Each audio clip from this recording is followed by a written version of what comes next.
ఇది దేవుని దీవెన, ఇది దేవుని ఆశీర్వాదం. ఒకప్పుడు మన పరిస్థితి చాలా భయంకరంగా ఉంటుంది. వాస్తవాలు మాట్లాడుతూ ఒకప్పుడు మన పరిస్థితి భయంకరంగా ఉండి ఉండొచ్చు. కానీ నెమ్మదిగా దేవుడు ఈ స్థితిలో మనల్ని పెట్టి ఉంటాడు. నేను ఈరోజు ఈ స్థితిలో ఉన్నానంటే, ఈ చదువు చదువుకున్నానంటే, ఈ ఉద్యోగం చేస్తున్నానంటే, ఈ వ్యాపారం చేస్తున్నానంటే, ఇంత సంపాదిస్తున్నానంటే, ఒక ఇల్లు అంటూ కట్టుకున్నానంటే, ధరించుకోవడానికి దుస్తులు ఉన్నాయంటే, తినడానికి తిండి ఉందంటే, ఇది దేవుడిచ్చింది కదా.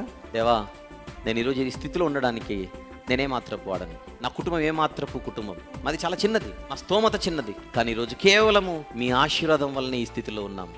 ఈ బడిలో చదివించడానికి మా పిల్లల్ని అసలు మాకు స్తోమత ఏంటి, కానీ ఈ బడిలో చదివించడానికి దేవా స్తోమతనిచ్చావు. ఇదంతా మన గొప్పతనమా? చెప్పండి, మన గొప్పతనం అంటారా? ఈరోజు మనం ఉన్న స్థితికి మన సామర్థ్యం, మన శక్తి, మన గొప్పతనం అంటారా? పోనీ సామర్థ్యం ఉందన్నా అది ఆయన ఇచ్చిందే, శక్తి ఉందన్నా అది ఆయన ఇచ్చిందే, ఆరోగ్యం ఉందన్నా అది ఆయన ఇచ్చిందే. ఏది మనం తెచ్చుకుంది?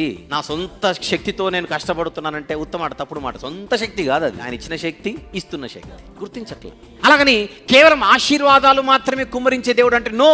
మనం దారి తప్పినప్పుడు అలా దెబ్బేసి నిలబెట్టడానికి దేవుడు ఎప్పుడు సిద్ధంగా ఉంటాడు. గద్దిస్తూ ఉంటాడు, హెచ్చరిస్తూ ఉంటాడు. ఎలా? దావీదు గారు తప్పు చేశారు, దేవుడే దిగొచ్చాడా?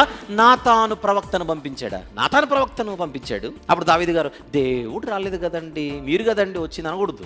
దేవుడే ఈ ప్రవక్త ద్వారా నాతో మాట్లాడుతున్నాడు. మేబీ మన జీవితాలను కూడా దేవుడు హెచ్చరిస్తూ ఉన్నాడేమో. కొన్ని విషయాల్లో మనము భక్తులమైన, విశ్వాసులమైన, క్రైస్తవులమైన, సంఘస్థులమైన కొన్ని విషయాలలో దేవునికి ఆయాసకరంగా మనం బతుకుతున్నామేమో. ఆ పరిస్థితిని బట్టి దేవుడు మనల్ని హెచ్చరిస్తూ ఉన్నాడేమో, మనం గుర్తించట్లేదేమో. ప్రార్థన జీవితం బలహీనమైపోయిందేమో సంఘస్థులమైన, వాక్య జీవితం బలహీనమైపోయిందేమో సంఘస్థులమైన, దేవుని మందిరానికి రావడంలో నిర్లక్ష్యం వహిస్తున్నామేమో సంఘస్థులమైన, దేవునిని గంభీరంగా ఉన్నతంగా చూసే విషయంలో బలహీనమైపోతున్నామేమో, దేవుణ్ణి ఈజీగా తీసుకుంటున్నామేమో సంఘస్థులమైన, భక్తి విషయంలో మనం చాలా భక్తిని గ్రాంటెడ్గా తీసుకుంటున్నామేమో, ఈజీగా తీసుకుంటున్నామేమో, టేక్ ఇట్ ఈజీగా తీసుకుంటున్నామేమో సంఘస్థులమైన, మన పిల్లలను దేవునిలో పెంచడంలో మనం ఫెయిల్ అవుతున్నామేమో సంఘస్థులమైన, సంఘ క్షేమాభివృద్ధిలో నిర్మాణాత్మకమైనటువంటి పాత్ర మనం పోషించట్లేదేమో సంఘస్థులమైన.